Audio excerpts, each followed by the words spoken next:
Deuxième partie du chapitre 1. Comment trouver les solutions d'une équation de la forme ax au carré plus bx plus c égale 0.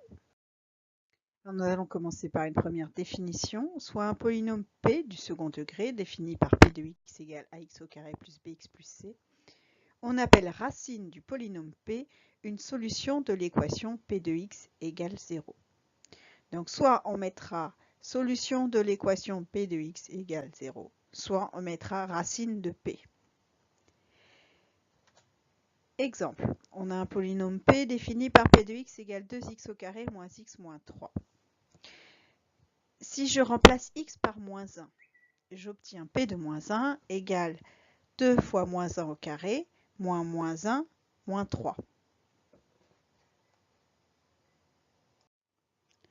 Ensuite, moins 1 au carré, cela donne 1.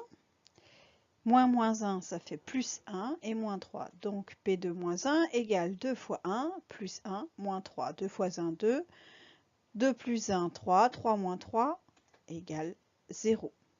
Donc comme j'ai trouvé que p de moins 1 égale 0, je peux en déduire que le nombre moins 1 est une racine de p, car moins 1 est une solution de l'équation 2x au carré moins x moins 3 égale 0. Alors, pour déterminer les racines d'un polynôme, cette propriété est très importante. Vous devez absolument la connaître par cœur. Vous devez connaître les formules, vous devez savoir les utiliser et vous devez les connaître avec précision. Parce que si vous vous trompez sur un signe ou sur une lettre, bien sûr, ce sera totalement faux. Alors, il y a deux étapes. Première étape, je commence par calculer ce que l'on appelle le discriminant. Le discriminant, c'est ce nombre qui est égal à b carré moins 4 fois a fois c, que l'on note delta. Delta majuscule, lettre grecque. Delta comme d et d comme discriminant. Donc première étape, on calcule delta. On obtient donc un nombre et on regarde le signe de ce nombre. Et on a trois cas. Soit le nombre est positif, soit delta est positif, soit delta est négatif, soit delta est égal à 0. Et selon le signe de delta, le nombre de solutions ne sera pas le même, le nombre de racines ne sera pas le même et la valeur des racines ne sera pas la même. Si delta est positif, le polynôme a deux racines, c'est-à-dire l'équation ax au carré plus bx plus c égale 0 a deux solutions. Il y en a une qui est égale à moins b moins racine carrée de delta sur 2a, et la deuxième qui est égale à moins b plus racine carrée de delta sur 2a. Bon, ces formules ne sont pas très simples, mais cela ne vous empêche pas de les apprendre et de les connaître. Vous remarquerez que j'ai mis des parenthèses autour du numérateur et autour du dénominateur. Normalement, on n'a pas à en mettre, mais si jamais vous voulez rentrer ces formules dans votre calculatrice pour calculer les racines, il faut penser à les mettre pour faire attention aux priorités opératoires. Donc ça, c'est si delta est positif.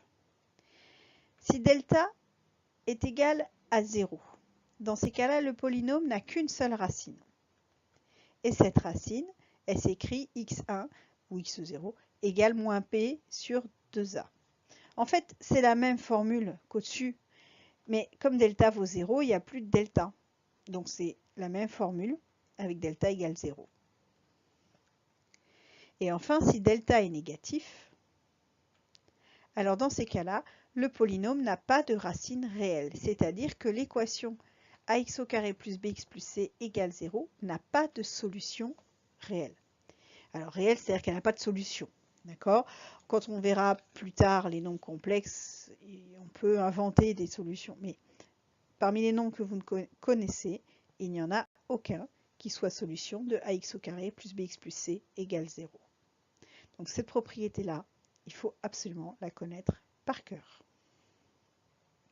Nous allons voir à présent des exemples.